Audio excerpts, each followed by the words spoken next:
ये मेरी ज़िंदगी की हकीकी कहानी है। मेरी शक्ल सूरत अच्छी ना थी। मेरे लिए बहुत अच्छा और खूबसूरत लड़के का रिश्ता आया, मगर लड़के ने शर्त रखी कि वो पहली तस्वीर देखेगा और अगर लड़की पसंद ना आई तो इनकार कर देगा। अब मैंने अच्छी सूरत ना होने के बायस अपनी खूबसूरत सी दोस्त की तस्वीर भिजवा दी। रिश्ता तय हो गया और फिर शादी होगी।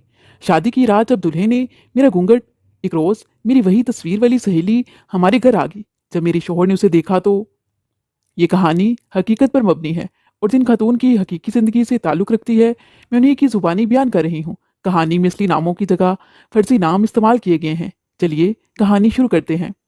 हम ज़्यादा अमीर तो ना थे, मगर ख़ानदान मुक्तसिर था, लिहाजा उसरत में भी खुशहाली से बसर हो रही थी। मेरे वालिद साहब मेरे बचपन में ही वफ़ात पा चुके थे। उनकी वफ़ात के बाद रिश्तेदारों ने मेरी अम्मी से कहा कि वो दूसरी शादी कर लें, मगर उन्होंने साफ इनकार कर दिया। यूँ कुछ साल वो मामों के घर रहे, मगर जब उमानियों को मेरा और माँ का वहाँ वजूद खटकने लगा तो हम वालिद के मकान में वापस आ गए। यहाँ आकर मैंने छठी क्लास में दाखिला लिया। या मोहल्ले में भी लोग मेरी वालिदा को जानते थे, लिहाजा हमारी बड़ी अच्छे से गुजर बसर हो रही थी। मैंने मैट्रिक कर लिया तो कॉलेज में दाखिला ले लिया। बताती चलूँ कि मैं शुरू से ही काफ़ी हंसमुख और बोलचाल वाली थी। मैं पढ़ाई में तो बहुत ज़्यादा अच्छी ना थी, लेकिन दीगर सरगर्मियों में बढ़ चढ़ कर हिस्सा लेती। किसी खेल में हिस्सा लेना होता या सिंगिंग में, मैं हमेशा आगे रहती। मैं अपनी माँ से यकसर मुख्तलिफ और हर वक्त शुगल मेले को पसंद करने वाली थी। यूँ कॉलेज में भी अपनी हमजोलियों को हंसने हंसाने में लगी रहती, तो उनमें हर दिल अजीज थी।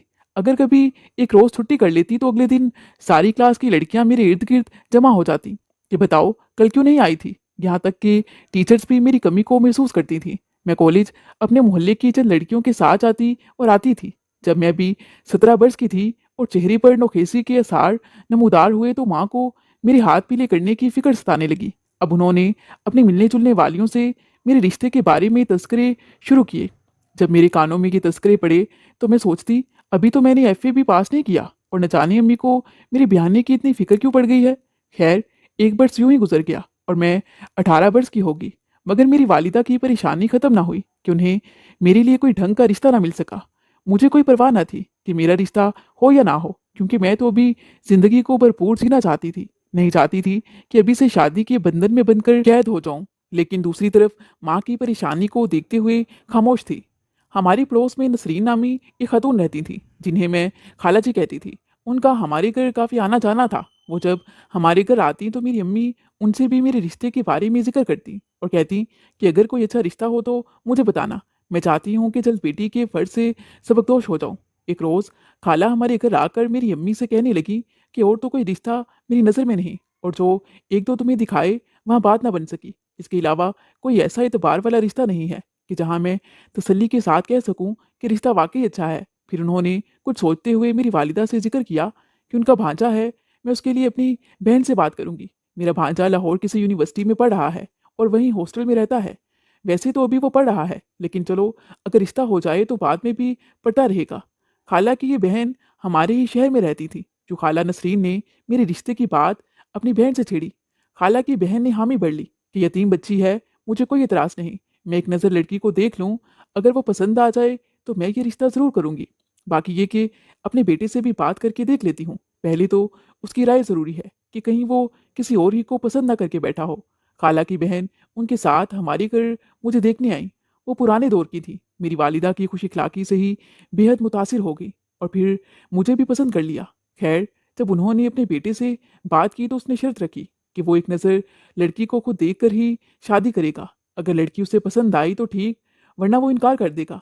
खाला नसरीन ने ये सब आकर मेरी वालिदा को बताया कि रिहाना, हम तो शायद पुराने दौर की हैं।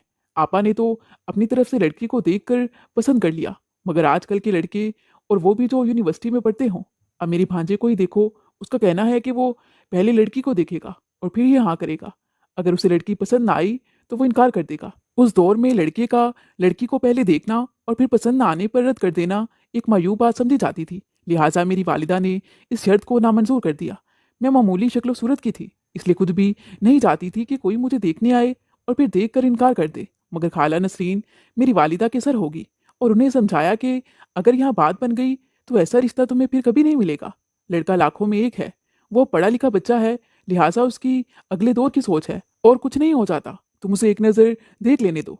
अगर ये रिश्ता हो गया तो देखना, तुम्हारे सारे खानदान वाले तुम्हारी बेटी की किस्मत पर रश करेंगे।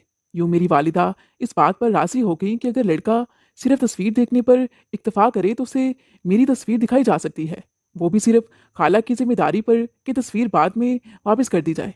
नसरीन खाला ने यह बात मंजूर कर ली। उन्होंने मुझसे कहा कि तुम्हारे पास तुम्हारी कोई अच्छी सी तस्वीर है तो मुझे दे दो। मैं चूंकि उनकी बात सुन चुकी थी, जानती थी कि तस्वीर किस मकसद के लिए मांगी जा रही है, लिहाजा कह दिया कि मैं ढूंढती हूँ, अगर कोई पड़ी हुई मिल गई तो कल आपको दे दूंगी। उन दिनों तस्वीर बनवाने का रिवाज कम था कि शाज़ो नादर ही किसी फंक्शन वगैरह पर तस्वीरें बनती, और वो ज़्यादातर एक साथ या फिर ख़ास लोगों की ही अकेले में बनती। मेरी भी अकेले में एक दो शादी पर ली गई दो तीन ही तस्वीरें थी। हम एक छोटे से मोहल्ले में रहते थे जहाँ शायद ही कोई अच्छा फ़ोटो स्टूडियो था।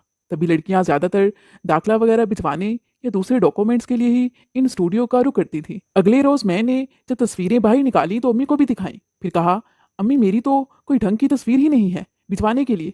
आपने यूं ही कह दिया कि लड़का मुझे तस्वीर पर देख ले।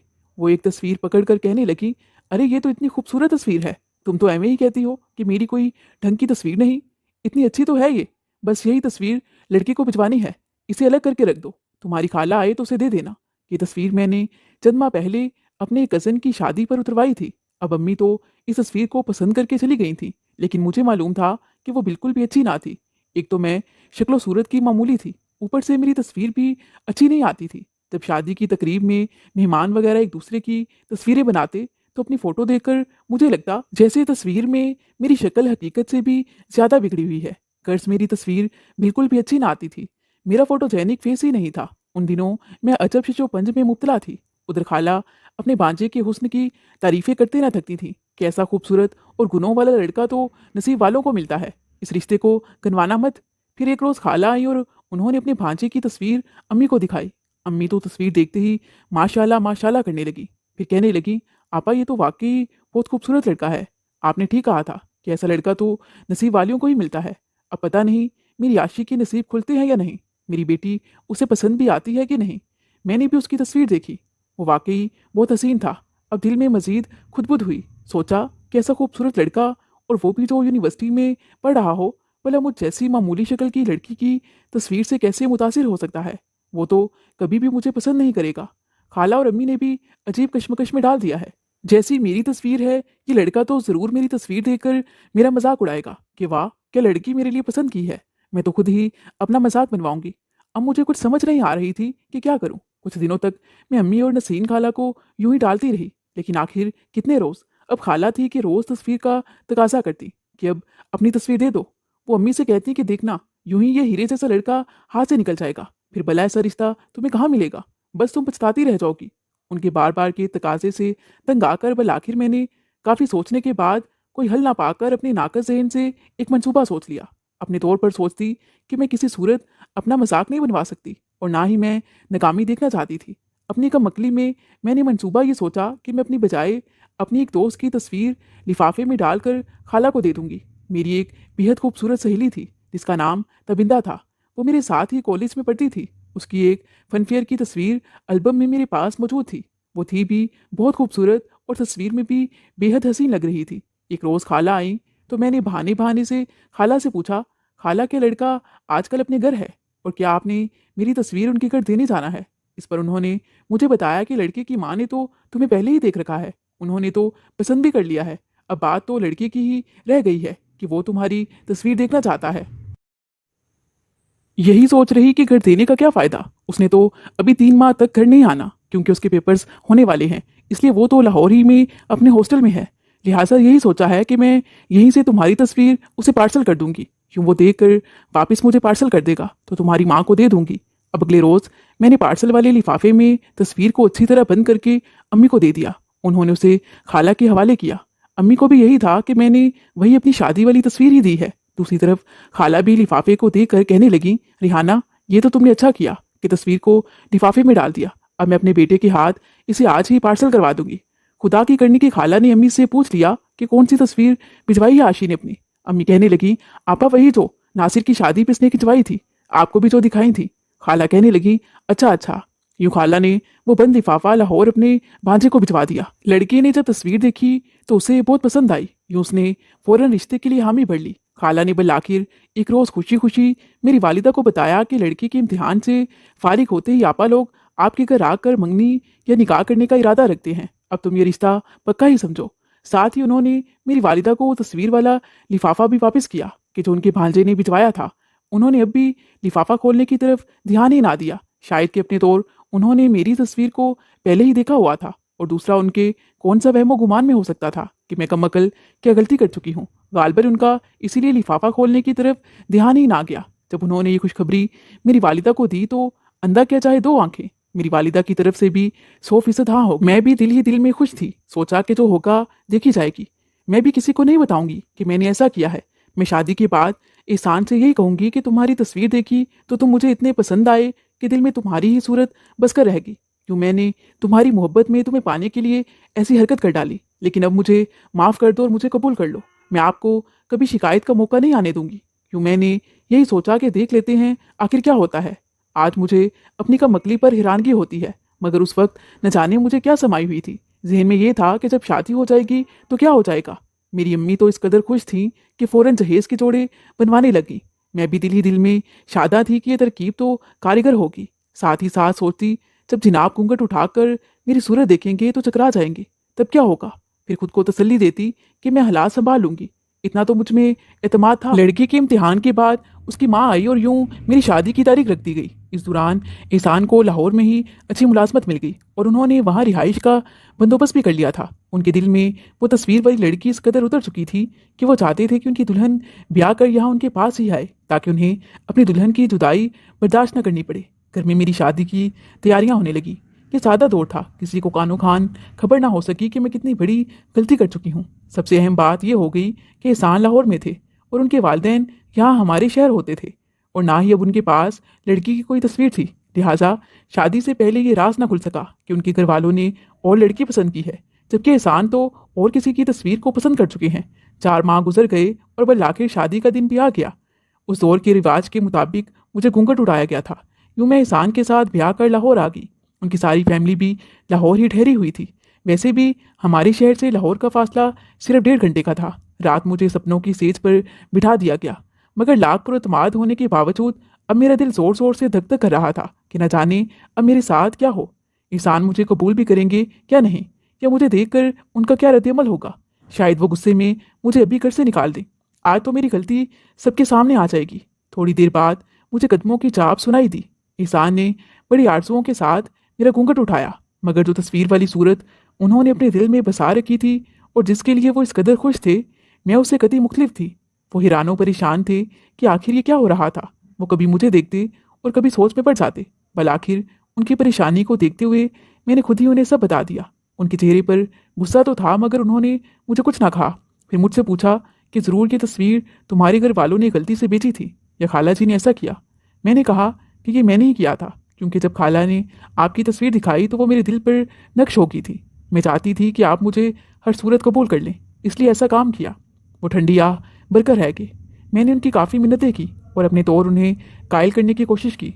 उनकी भी चूंकि अब खानदान में बेइज्जती थी, वो भी एक शरीफ और इज़्ज़तदार खानदान से ताल्लुक़ रखते थे। फिर शायद मेरी बेवा वालिदा की इज्जत को मद्देनज़र रखा कि अपने ख़ानदान का पास किया। उन्होंने कोई ववेला ना किया। मैंने उन्हें अपनी मोहब्बत का भी यकीन दिलाने की भरपूर कोशिश की। मेरी मिन्नतों को देखते हुए भी शायद उन्हें दर्स आ गया हो। अब निकाह हो चुका था।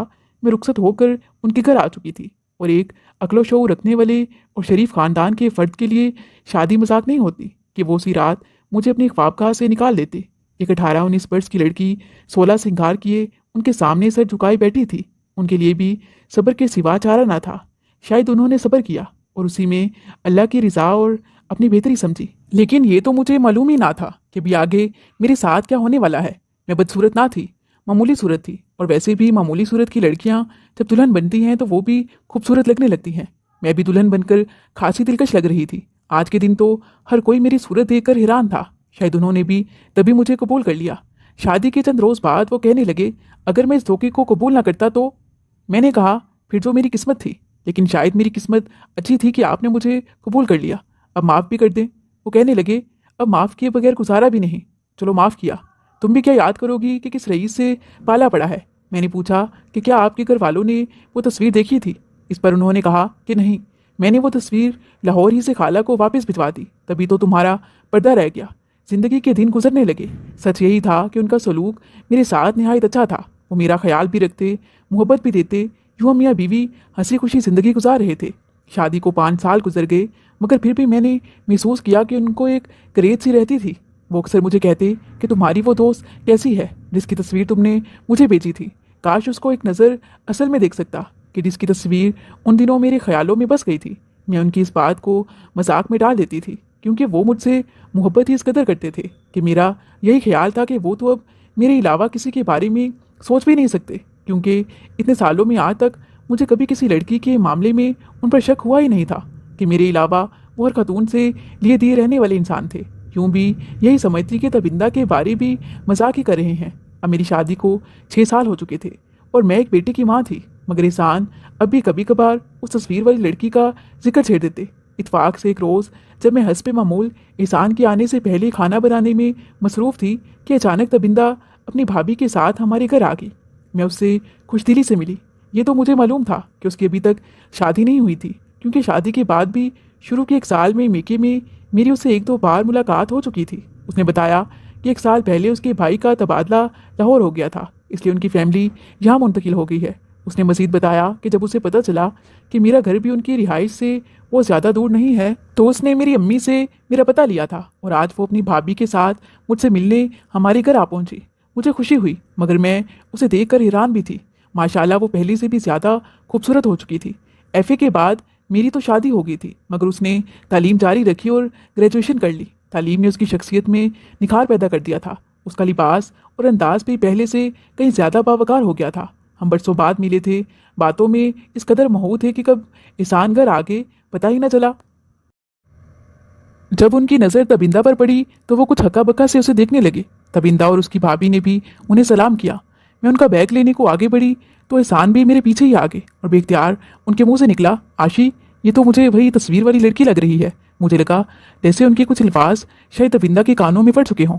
अल्लाह जाने पड़े कि नहीं, लेकिन मुझे ऐसा महसूस हुआ था। खैर, उसको तो इस किस्से का बिल्कुल इल्म नहीं था। उस रोज़ वो दोनों चली गईं, लेकिन 15 रोज़ बाद तबिंदा अकेली ही मुझसे मिलने आ गई। हमने काफ़ी बातें की, कुछ कॉलेज की यादें, फिर एहसान का जिक्र छिड़ा तो बातों बातों में वो मुझसे पूछने लगी कि उस दिन तुम्हारे शोहर ने मुझे देखकर तुम्हें क्या कहा था जब तुम मेरी तरफ देखकर मुस्कुराई थी। अब मुझे यकीन होने लगा कि वो एहसान की बात सुन चुकी है। तो मैंने खुद ही हंसते हंसते तबिंदा को पूरी बात बता दी और उसकी तस्वीर वाला वाक़या भी बयान कर दिया। साथ ही उसे माजरत भी की, कहा कि अगर तुम्हारी तस्वीर का सहारा ना लेती तो शायद आज मैं एहसान जैसे अच्छे शोहर की बीवी ना बन पाती। इस पर तबिंदा कहने लगी, बाकी तुम खुशकिस्मत हो, एहसान जैसे आला तलीम याफ्ता और अच्छी नौकरी पर आला ओहदे पर फायज शख्स की बीवी बन गई, और हमें देखो कि अच्छी सूरत के होते हुए भी अभी तक रिश्ते के इंतज़ार में बैठे हैं। कोई ढंग का रिश्ता मिलता ही नहीं है। इतने में एहसान भी आ गए और वहीं सोफे पर हमारे पास बैठ गए। मैं तबिंदा को कह रही थी कि नसीब अपना अपना। तभी एहसान भी मुस्कुराते हुए पूछने लगे कि भाई क्या हुआ है। तबिंदा मेरी तरफ देखते हुए मुझे तंग करने के अंदाज में कहने लगी, शायद ये नसीब का नहीं, मेरी तस्वीर का कमाल है। एहसान पर भी वाजिया हो गया कि क्या बात हो रही है। मैंने भी कह दिया, हाँ शायद ये सब कुछ तस्वीर की बदौलत ही हो, जो कुछ आज मुझे हासिल है। एहसान हंसते हुए कहने लगे, मगर हमें तस्वीर वाली हासिल ना हुई, ये भी तो नसीब था। उनके लहजे की संजीदगी को हम दोनों ने एक साथ महसूस किया, मगर खामोश रहीं। क्यों बात आई गई होगी।